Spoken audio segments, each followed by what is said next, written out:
inconvenientes en la implementación del sistema cuando ya, por ejemplo, se tiene 16 o 32 canales o más. Entonces, ¿qué ocurre?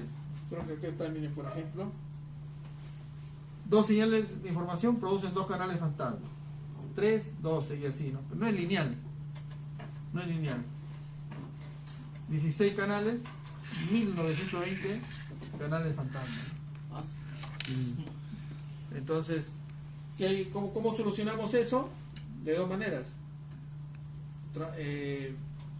Utilizando amplitudes, como dice aquí, utilizando rejillas irregulares con niveles de potencia más bajos. Ese es uno. Y lo otro, tratando de la separación entre lambda y lambda, hacerlo lo más pequeño posible, ¿no? Y utilizando fuentes muy directivas, ¿no? Fuentes muy directivas, ¿no? Como el DBF, ¿no? Claro, porque el DFB es más directo. Más directivo, pero si sufre dispersión no se va a desviar tanto. En cambio el otro normal LED sí, es bastante. Entonces, el Fiber-Perón, por ejemplo, se podría utilizar para una transmisión también distante, pero donde, por ejemplo, hay una longitud. Quiero transmitir una sola longitud, pero a 30 kilómetros. Lo puedo hacer, ¿de acuerdo?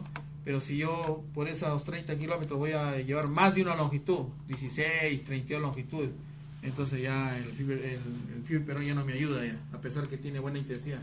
Entonces el EBF, que es más angosto su directividad, ¿no? Entonces, las características del efecto no lineal de la mezcla de la cuarta onda es independiente de la velocidad de transmisión de información, no tiene que ver, es dependiente muy estrechamente de la separación entre canales, eso es lo que habíamos dicho, ¿no? ¿Cuánto escogemos la banda de guarda entre las dos longitudes de onda, ¿no? ¿Y qué pasa si se pone más espacio entre longitudes? Por ejemplo, si se pone 5, 6 de espacio.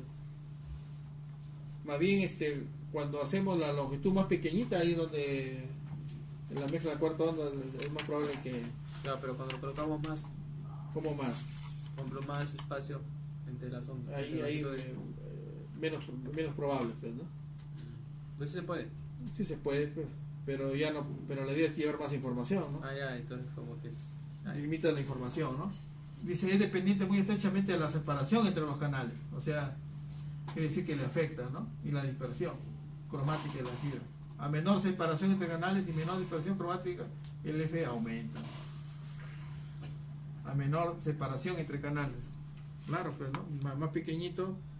Yo quiero acomodar más longitudes, pero lo hago más pequeñita la separación entre los canales. Entonces hay más probabilidad de que aumente la mezcla de la cuarta onda. Pues. Eso es lo que estamos indicando, ¿no? Para sistemas de moderada velocidad portadora, dice, pero estrechamente espaciados y en sistemas donde se usa la fibra G653, ¿no?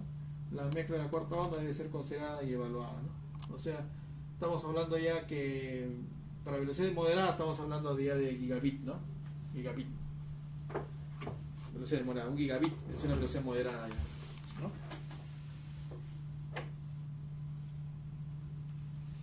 Vamos a ver los equipos de WDM, ¿no? Ya hemos mencionado algunos de ellos, ¿no? El multiplexor, por ejemplo, que se llama multiplexor terminal, ¿no? Los multiplexores WDM, ¿no? Básicamente, ¿cómo se construyen esos multiplexores? Con unos elementos básicos que se llaman combinadores de 2x2, o sea, que son combinadores de 2x2, ¿no? Donde tienen dos entradas, dos salidas. Y simplemente, ¿qué hago? Los voy uniendo, ¿no?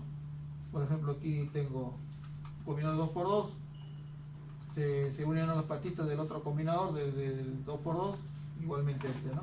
Entonces formamos ahí lo que yo quiera sacar, ¿no? 4 entradas y solamente una de ellas lo utilizo como salida. ¿De acuerdo? Estos combinadores son optoelectrónicos, se excitan con tensión para generar que la longitud pase de un puerto a un puerto. Son componentes optoelectrónicos. ¿De acuerdo? Ese es en el lado de la multiplexación. Y en el lado de aquí hago lo contrario, pues, ¿no? ¿De acuerdo? también lo hago con combinadores de 2x2, pero este solamente lo utilizo como entrada. Luego aquí ya tengo 2 entradas, y si tengo en su salida ya tengo las 4 entradas. Y pongo un filtro, ¿se acuerdan que habíamos dicho? ¿No? Un filtro pasabanda, por ejemplo, acá, para acomodar la longitud de onda que se desvía, ¿no? Y permitir pues la buena sincronización respecto a la multiplexación. ¿De acuerdo?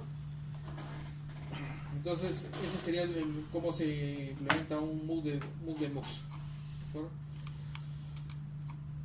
Otro dispositivo son lo que puede ir en el en medio, que se conocen como regeneradores ópticos. Esos regeneradores tienen cierto comportamiento. Por ejemplo, los amplificadores solamente, que son los EDFAs, a ellos se les conoce como regeneradores 1R. Y eso amplifican amplitud nada más, amplifican amplitud. ¿De acuerdo? Que pueden estar o permiten cubrir enlaces hasta de los 80 hasta los 120 kilómetros, ¿no? Otro amplificador que también es un regenerador óptico es el Raman, que cubre menos distancia pero no agrega ruido. Entonces yo puedo tener pues tramos más largos. Yo puedo tener hasta 12 amplificadores Raman. ¿De acuerdo? Lo que no podría tenerlo si empleo EDFAs, que solamente puedo tener 5 o 6 para cubrir una cierta distancia hasta los 700 kilómetros, por ejemplo, ¿no? Un mismo nodo podría tener múltiples etapas de ganancia, una configuración duplicada en direcciones opuestas, ¿no? Esos son los regeneradores ópticos. Y es como se conectan, ¿no? En cascada, por ejemplo, ¿no? Ahí tenemos, por ejemplo, arriba un regenerador 1R, no es otra cosa que un EDFA, ¿no? Y en la parte de abajo tenemos el comportamiento de regeneradores 3R, que no solamente amplifican, sino también reconforman la onda, la señal, y también retemporizan, ¿no? Por ejemplo, tenemos un transponder acá, ¿no? Este puede ser un UADM. Internamente tiene un 3R, que es eléctrico, pero en la entrada es óptico, ¿cierto? Entonces el transponder, ¿qué es lo que hace? Si aquí inyecto una longitud de onda no estandarizada, entonces el transponder lo va a convertir en una longitud de onda estandarizada. ¿De acuerdo? Eso lo habíamos explicado creo en una clase anterior, ¿cierto? Cuando vimos eso de transponder, ¿no? Entonces un 2R reamplifica y reconforma la onda, ¿no? Que se deforma por dispersión, ¿no? Entonces vemos aquí, ¿no? Se inyecta la onda a una longitud de onda, ¿no? Se recibe, se acomoda, se amplifica, y ya tengo la señal aquí, le doy fuerza con una fuente de luz y modulo esa onda, ya está. O sea, una longitud de onda de entrada, una longitud de onda de salida.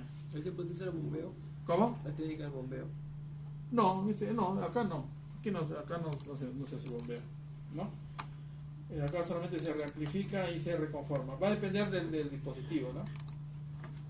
Y cuando es un 3R, aparte de amplificar, reconformar la onda o reconstruir la onda, también puedo hacer un cambio de longitud. Y el cambio de longitud va a significar utilizar pues un temporizador, ¿no?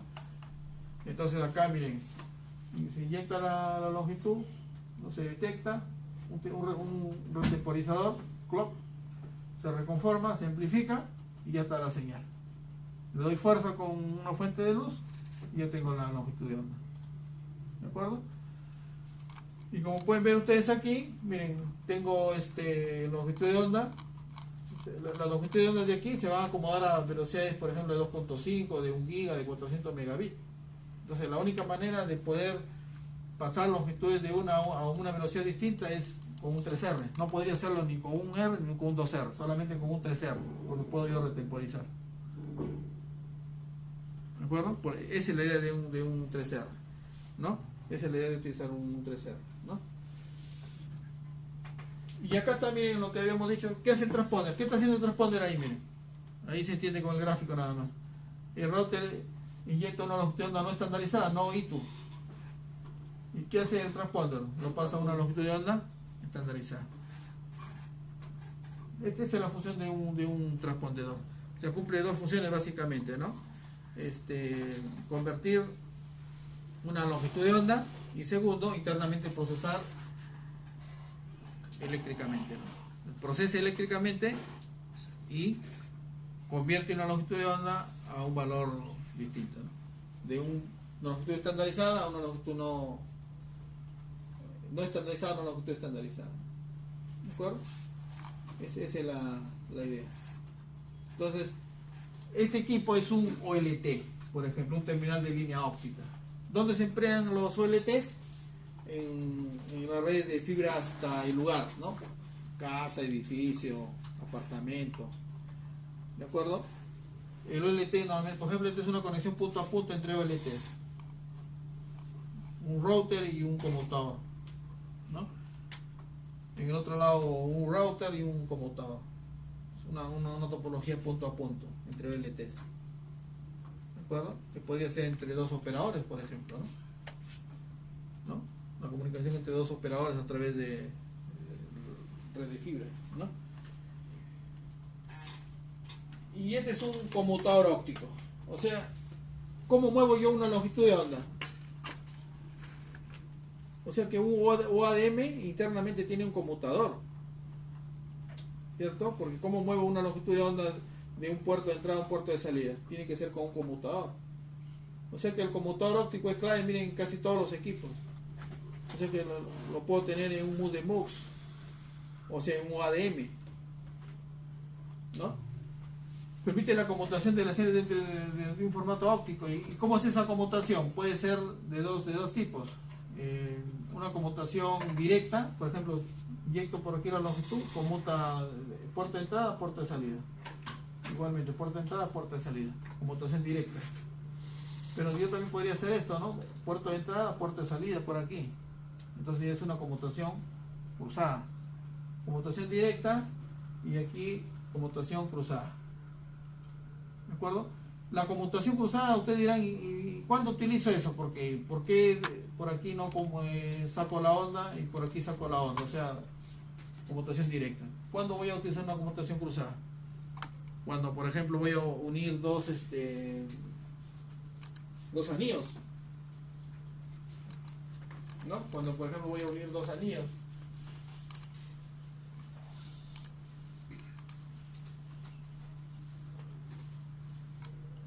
Si yo tengo dos anillos, por ejemplo, los OADM, ¿no? Tengo aquí OADM, tengo conectados de esta manera, ¿no?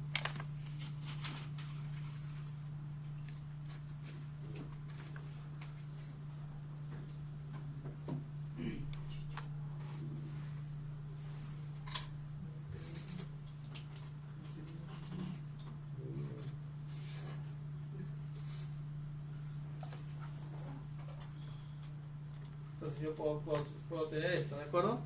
¿No? Entonces, el anillo siempre está circulando en un sentido. Por ejemplo, suponemos que circula en sentido horario y el de aquí en sentido antihorario. ¿De acuerdo? Entonces, ¿qué es lo que observamos ahí? Vamos a observar si en sentido horario así, entonces este tiene un puerto de entrada, un puerto de salida. Este tiene un puerto de entrada y este tiene un puerto de salida, ¿cierto? ¿No? Acá puerto de entrada, puerto de salida y así, ¿no? Entonces hay un lambda aquí, por ejemplo, que el lambda número 1 debe ir, por ejemplo, al otro anillo. Entonces, ¿qué necesito yo ahí? Entonces, este tiene un puerto de entrada, ¿no? Pero este aquí no se va a llamar OADM ya, porque el OADM tiene un puerto de entrada o un puerto de salida, ¿cierto? Entonces, ¿qué es lo que yo quiero hacer? El lambda 1 llevarlo hacia el otro lado. O sea que este equipo, si lo lleva así,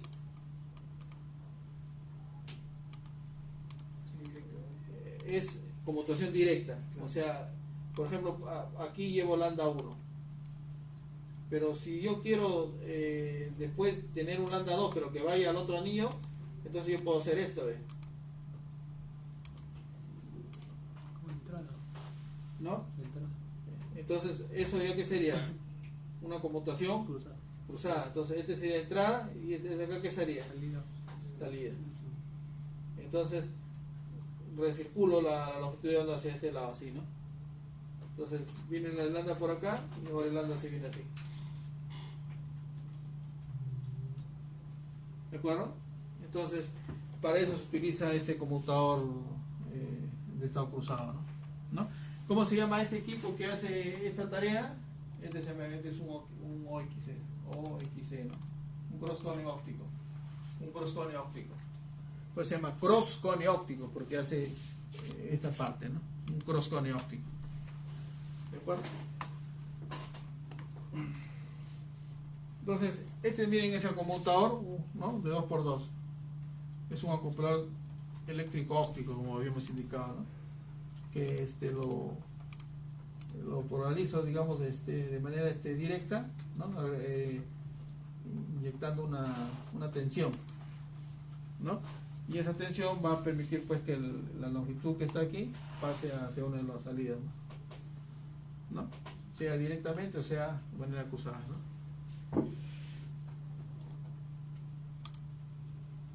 Algunos parámetros vienen de los conmutadores ópticos que debo considerar, por ejemplo la pérdida de inserción, ¿no?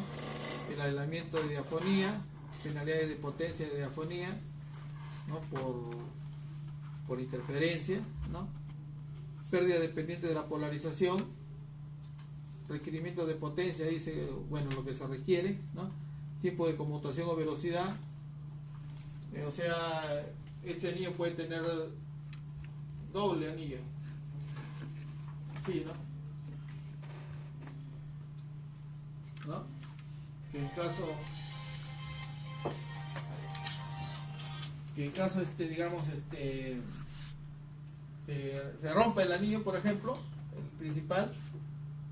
Entonces, por ejemplo, imagínense la información que estaba por acá y justo cuando va a llegar la señal se rompe acá. Entonces, ¿qué debe hacer? Debe hacer un puente acá. Al hacer un puente, la señal se recircula en el otro sentido, ¿no? O sea, ¿qué pasaría si se rompe este anillo? Así. Entonces, internamente, este de aquí debería ser un puente así, ¿ve? Puente así, ¿no? Así. Y entonces la señal ahora recircula así, por el otro anillo. ¿De acuerdo? Entonces, esos puentes que se cierran aquí son puentes que se configuran de manera automática. O sea, no hay que hacerlo en ese momento, ¿no? Sino es automático, ¿no? Entonces a eso se refiere la reconfiguración rápida, ¿no? Tiempo de conmutación o velocidad de reconfiguración rápida, ¿no? En caso de que haya una avería, ¿no? Nuevamente de la fibra óptica. Tamaño de la huella, gastos de embarque, ya bueno, ya es el aspecto económico, ¿no? Ahí tenemos los multiplexores ad-hoc que ya habíamos explicado. Aquí hay que resaltar que normalmente los anillos ópticos se implementan con OADMs. Los anillos ópticos normalmente se implementan con OADM. Pero no solamente los OADM se implementan en anillos, también se pueden implementar, por ejemplo, aquí cuando se conectan dos operadores, por ejemplo. Yo conecto aquí dos operadores y esos operadores en el medio, por ejemplo, atienden a usuarios, a pequeños usuarios. Entonces yo ahí quiero darles información, longitud de onda, o que ellos transporten su longitud de onda sobre esa red. Entonces ahí los AMs están conectados en cascada. ¿De acuerdo? Están conectados en cascada, ¿no? Entonces, en otras palabras, las topologías que se utilizan aquí puede ser en la implementación de OADM, puede ser en anillos o puede ser en cascada. ¿De acuerdo? Este es un solo operador, aquí dos operadores que se conectan. ¿Estamos?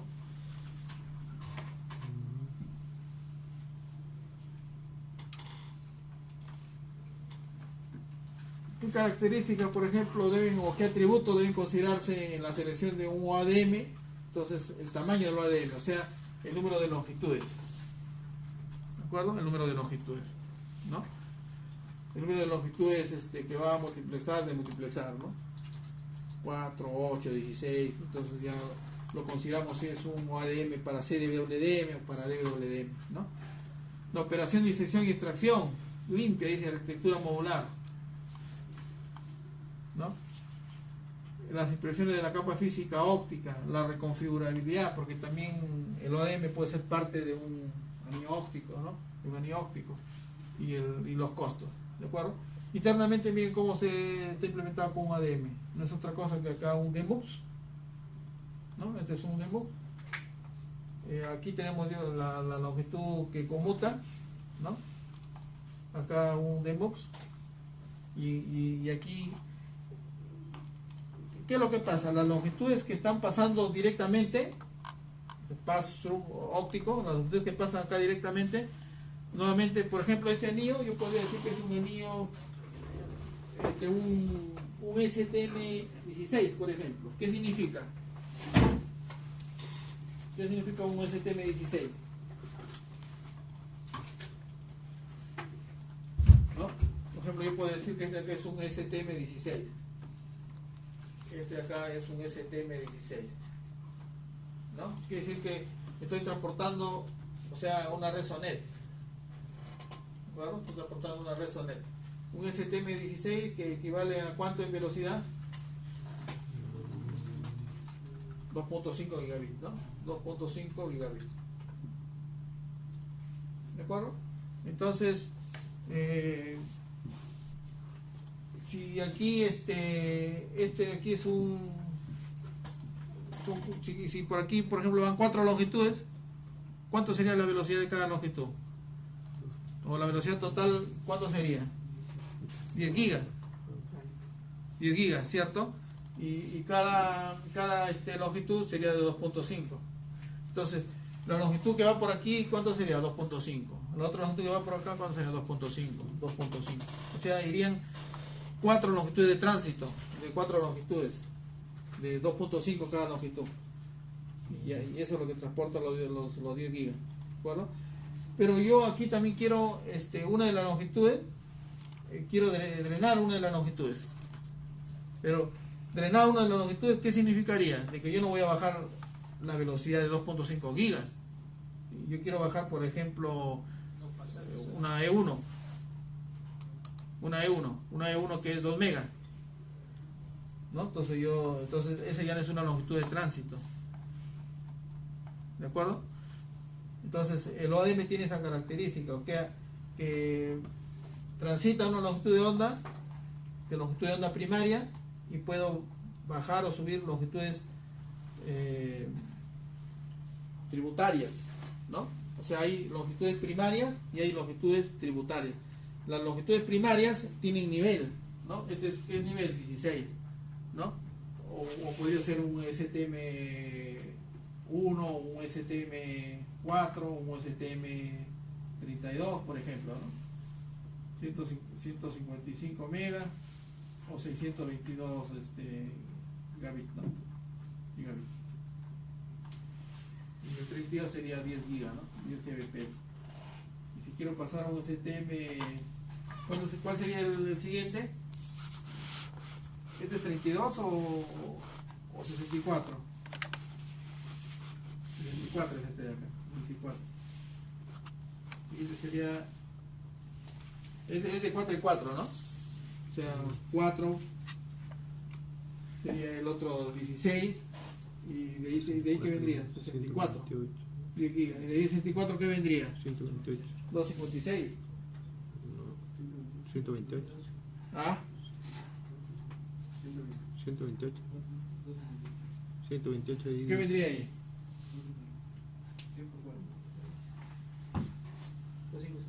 ¿Ah? Claro, 256. ¿Cuánto sería? 256. 256. No, pues el 128 no existe. ¿Y eso cuánto sería? 40, ¿no? 20 por segundo, ¿no? Por el de 4 es 4, por 4, ¿no? Múltiplo, ¿no? Esa es la idea. O sea, ¿qué transita acá? STM, 1, 4, 16. ¿Qué se baja o se sube? Tributarios, ¿no? Velocidades pequeñas, ¿no? De 2 megas, por ejemplo, de 8 megas. Disculpen, de 2.048, ¿no? ¿Cuánto equivale una E1? Una E1, 2.048 megabits, ¿no? Comparado con los 155, miren, o los 2.5 gigas, es una velocidad bastante pequeña, ¿no? 2.048 megabits, ¿no? Ah, El E3. E3. casi el triple, ¿no? Por ejemplo, el cosa más que el E2 sería 4096. ¿Cuál? El E2 sería 4096. 0496. No, 4096. 4096. 4096 en E2. 4096. En No, E2. o sea, el doble. No, Sí, no. no, así se hace relleno. Por- Cuando veamos este Sonega ahí vamos a ver esa jerarquía. Son tributarios digitales, ¿no? El 2, 6 o 8, 34. Así son, ¿no? 2, 6, 8, 34. Pero no es el doble, ¿no? O sea, se hace relleno. Es como aquí, ¿no? O sea, esto casi coincide que es 4 veces, ¿no? Pero con relleno, ¿no? Entonces pueden ver ahí, entonces miren las arquitecturas OM, ROAD, o sea que es el ROAD, a diferencia de un ADM, es que este es reconfigurable. ¿De acuerdo? Que es reconfigurable. Reconfigurable quiere decir que lo puedo utilizar para implementar anillo doble, ¿no? ¿De acuerdo? O sea, no todos los ADMs implementan anillos dobles, los ROAD ADM sí. ¿De acuerdo? Hay también ADM, como se dice arriba, sintonizables, ¿no? Que utilizan un conmotor óptico multipuerto. Y hay otros que se sintonizan utilizando canales sintonizables, ¿no? En serie. ¿De acuerdo? ¿Con qué finalidad deben ser esas longitudes sintonizables? Para que el lambda, por ejemplo, por ejemplo aquí que pasa por todos los OADM, ese lambda 1 sea en la salida lambda 1, ¿no? Y no se desvíe, ¿no? Porque eso qué significaría, que si llega al demultiplexor, simplemente al no estar sincronizado, no se podría hacer la demultiplexación, ¿no? Ese es uno de los mayores problemas, ¿no? Cuando se ponen OADMs en cascada, ¿de acuerdo? Así como aquí. Pero como son sintonizables, ¿eso qué quiere decir? Que internamente tienen filtros que acomodan para que la longitud siempre sea la misma en todos los ADM, ¿no? Y llegamos al cross connect, que habíamos ya acá dado en el ejemplo, ¿de acuerdo? El cross connect internamente, ¿qué es lo que tiene? Es el arreglo de dos ADMs, con la única diferencia de que agregan conmutadores cruzados. Direcciona un canal de longitud de onda de un puerto de entrada a uno o dos más puertos de salida en la fibra, ¿no? Y también, digamos, que inserta o extrae localmente canales de longitud de onda, ¿no? Entonces, ¿qué ven ustedes con este lambda rojo?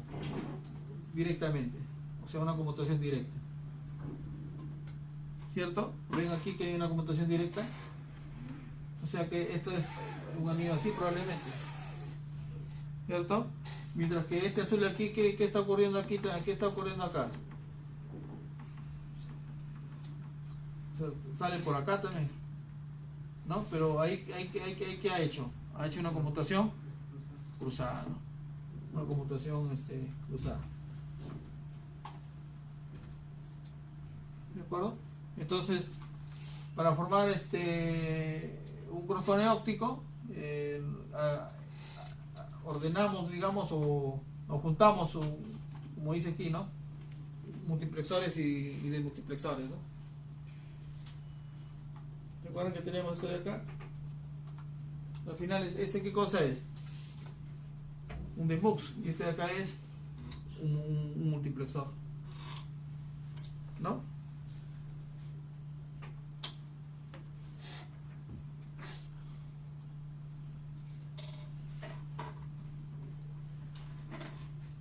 Ahora, ¿cómo acomodamos un conjunto de longitudes de onda? ¿Cómo los acomodamos? Entonces, tenemos que hacer un arreglo de conmutadores acá, entre los MUX y DMUX. Un arreglo de conmutadores, ¿no? Dependiendo de qué longitud es lo que yo quiero en la salida de cada de MUX. MUX, disculpe, ¿no? Entonces serían multiplexores, ¿no? ¿Qué es lo que quiero yo aquí? Que en esta salida esté toda la longitud de onda, igual aquí. Entonces utilizo un conmutador de 3x3, donde como pueden ver ustedes, lambda 3 se acomoda aquí y lo puedo sacar por acá. El otro lambda, miren, lambda 1 y lambda 2. O sea, si utilizo un conmutador de 3x3 y hago esta configuración, entonces puedo sacar las tres longitudes, miren. Acá tengo lambda 2, ¿no?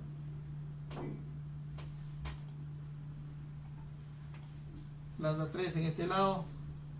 Entonces la final es haciendo un arreglo acá de un conmutador de 3x3. Entonces puedo tener en la salida de cada multiplexor todos los lambda 1, 2, 3, ¿no? Y si utilizas un conmutador de 2x2, quiere decir que sería para dos lambdas, ¿no? Lambda 1 o lambda 2, por ejemplo. ¿Cómo sería el arreglo para tener 4 lambdas? O 5 lambdas o 6 lambdas. ¿De acuerdo? Entonces, no hay tampoco conmutadores de 8x8. O sea, yo tendría que hacer un arreglo de conmutadores, por ejemplo. ¿Cómo hago para sacar 8 longitudes? ¿No? Entonces ya se hace más complejo ya. Tendría que combinar conmutadores. Si hay conmutadores de 2x2, de 3x3, de 4x4, de 5x5. Pero ya si quiero sacar 32 longitudes de onda, ya no existe un solo conmutador que pueda sacar las 32 longitudes. Tendría que hacer un arreglo de mezclar varios conmutadores, ¿no? Hay ejercicios sobre eso, ¿no? De cómo hacer esto, ¿no? Y si habíamos dicho de que los ADMs se implementan en anillos o en cajadas, ¿no? Los cross-connect, como pueden ver, bueno, permiten conectar dos anillos con un funcionamiento de computación directa y cruzada, ¿cierto? Pero yo podría tener muchos operadores que se conectan a través de la red de transporte. Entonces ahí yo tengo que utilizar cross-connect en malla. O sea que este de aquí puede ser para un solo operador, ¿de acuerdo? Y estos de aquí son para varios operadores. Y a la vez cada uno de ellos interconectan anillos. Y así, digamos, se pueden a través de la red de transporte conectar varios operadores, ¿no? Claro, Movistar, Vitel, por ejemplo, de alguna manera tienen cross-connect que se conectan entre ellos. ¿En qué topología? Malla. Malla parcial. Esa sería una malla parcial. ¿Estamos? Esa sería esa topología, ¿no? Ahí tienen ustedes, miren, un cross-connect óptico cuando utiliza un conmutador óptico completo, ¿no? Conmutador óptico total, conectado entre el MUX y DMUX, ¿no? Y en el caso de que sea un conmutador eléctrico opaco, quiere decir que se utilizan transponders. Aquí se utilizan transponders. Volvemos a repetir, ¿para qué se utilizan los transponders? Básicamente, ¿para qué se utiliza un transponder? Para formar una señal óptica estándar a una longitud de onda no estándar, a una longitud de onda estandarizada. Y la única manera de hacerlo es cuando eso internamente lo procesa eléctricamente, ¿no? A través de un temporizador, ¿no? Por eso tiene que ser óptico, eléctrico, óptico, ¿no? Y finalmente una red, miren, total, que podemos tener ahí. Tenemos una red. ¿Cuál es la tecnología que yo voy a llevar? SONET, la red óptica síncrona, que me va a dar la velocidad. O sea, ¿quién me da la velocidad? Sonet. Sonet me da la velocidad. Una velocidad jerarquizada. Módulo de transmisión síncrona. ¿De acuerdo? Pero, y ahora, si él me da la velocidad, esa velocidad, ¿cómo lo llevo? A través de un multiplexor. ¿De acuerdo? Donde cada longitud de onda va a representar una velocidad, ¿no? Por eso acá yo tengo, miren, Sonet, que posee la red óptica pasiva. Esto no es Sonet por si acaso, ¿ah? ¿Esto qué sería? Acá hay un error. ¿Esto qué sería? SDH. ¿De acuerdo? SDH. Ese sería SDH. Sonet es una red es una de las primeras redes que apareció con la tercera parte de esta velocidad, ¿no? O sea, si un STM1 es 155, Sonet, su velocidad de referencia es la tercera parte de esto, ¿no?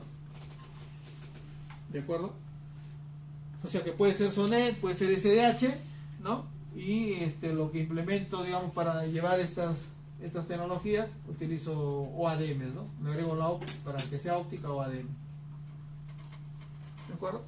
En el camino, si la longitud es muy grande, mediana o grande, entonces puedo utilizar regeneradores. ¿De acuerdo?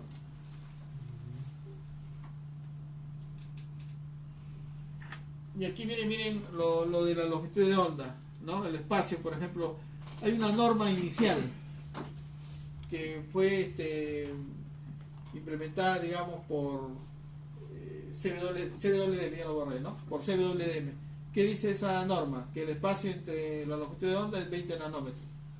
Y como nosotros sabemos que CWDM, ¿en qué espectro opera? Opera de los 1225 hasta los 1625, ¿sí o no? De los 1225 hasta los 1625. Entonces, en ese espectro de una longitud inferior y superior, entonces yo puedo acomodar ahí una cantidad de longitud de onda, donde esa longitud de onda tiene que estar separados 20 nanómetros. O sea, esa es la banda de guarda que se llama, una banda de guarda de 20 nanómetros. Entonces quiere decir que en ese espectro de 1225, acuérdense, y 1625, yo puedo acomodar 18 longitudes de onda, ¿no? Que van desde el intervalo de 1270, o sea, desde la primera longitud de operación, que sería 1270, hasta 1610, ¿no? 1610. ¿De acuerdo? Entonces, esa es la idea. Y utilizar, como estoy llevando a 18 longitudes de onda, entonces, para que no se tenga la mezcla de la cuarta onda, utilizo láseres DBF, ¿no? Y la limitación de esta tecnología es que no puedo utilizar velocidades más de 2.5 gigas. La máxima velocidad de transferencia es 2.5 gigas. Y pueden cubrir sin amplificadores hasta distancias hasta de 100 kilómetros. Ahora incluso hay hasta de 120 kilómetros, ¿no? O sea que la tecnología CWDM no utiliza amplificadores. No utiliza amplificadores. Su distancia máxima 100 a 120 kilómetros. ¿De acuerdo? Y puedo acomodar actualmente hasta 32 longitudes de onda. Esta fue la primera norma que apareció, donde se acomodaban 18 longitudes. Y sirven para ciudades de población densa, ¿no? O sea, entornos metropolitanos. Ahí tienen, por ejemplo, implementación de un equipo WDM, ¿no? Ya con ciertas características, ¿no? Por ejemplo, bueno, aquí no solamente acomodo datos, sino también otro tipo de servicios, ¿no? Video, por ejemplo, audio, ¿no? Bueno, y finalmente ya para hacer el laboratorio y ver ahí el funcionamiento, si vemos una comparación entre, digamos, la implementación de WDM, entonces implementamos CWDM para acceso a red metropolitana. Miren las bandas en que opera, OSCSL, o sea, todo el espectro, y DWDM para redes MAN o para redes de largo alcance se limita, ¿no? En solamente banda CL y acá CLS, ¿no? La cantidad de canales por fibra que puedo llevar en redes metropolitanas y redes de largo alcance, una mayor cantidad, ¿no? Pero eso significa que se va a reducir pues el espacio entre cada longitud, ¿no? De 20 a 0 hasta 0,4 nanómetros. Pero acá está limitada la velocidad hasta 2.5, acá puedo llevar 10, incluso acá está 40 gigabits, ¿no? Y así podemos ir viendo el tipo de láser. En todos los casos es el mismo tipo de láser, pero las condiciones de láser un poco cambian, ¿no? Por ejemplo, este aquí no refrigerado, pero aquí ya son refrigerados, ¿no? Por la cantidad de potencia que requiere para llevar pues más longitudes, ¿no? Pues son refrigerados, ¿no? Los tipos de filtros, ¿se acuerdan que les había mencionado? Los filtros de lámina delgada. Aquí ya se necesita otro tipo de filtros ya, ¿no? Porque aquí no se necesita, acuérdense, acá no se usa amplificadores, la distancia máxima es hasta 80 kilómetros, o sea, no se utiliza amplificador. Entonces, ¿dónde está este filtro? ¿Se acuerdan? En el lado del multiplexor. En el lado del multiplexor. Ahí está el filtro. Son filtros de lámina delgada, ¿no? Pero como aquí ya utilizamos amplificadores, porque ya es cientos de kilómetros, entonces yo necesito utilizar en el medio OADMs o amplificadores. Entonces si se utiliza ahí OADMs o amplificadores, entonces el OADM internamente tiene pues un filtro, ¿se acuerdan? Un filtro de rejilla, de Bragg, ¿no? Filtro de rejilla de Bragg, ¿no? Que son los más comunes que se utilizan, ¿no? Bueno, el costo, de hecho pues que de largo alcance será un costo más grande. Acá no hay amplificación, habíamos dicho, acá ya se utilizan EDFAs, ¿no? Hasta unos cientos de kilómetros, y aquí como ya son de repente tramos que van de 1000 kilómetros, imagínense el proyecto Marea, ¿se acuerdan que mencionamos? Era un tramo de 6000 kilómetros, ¿de acuerdo? Entonces ahí ya de repente ya hay que utilizar Raman, ¿no? ¿De acuerdo? Como equipos OADM, ¿no? Bueno, listo. Vayamos al Canvas.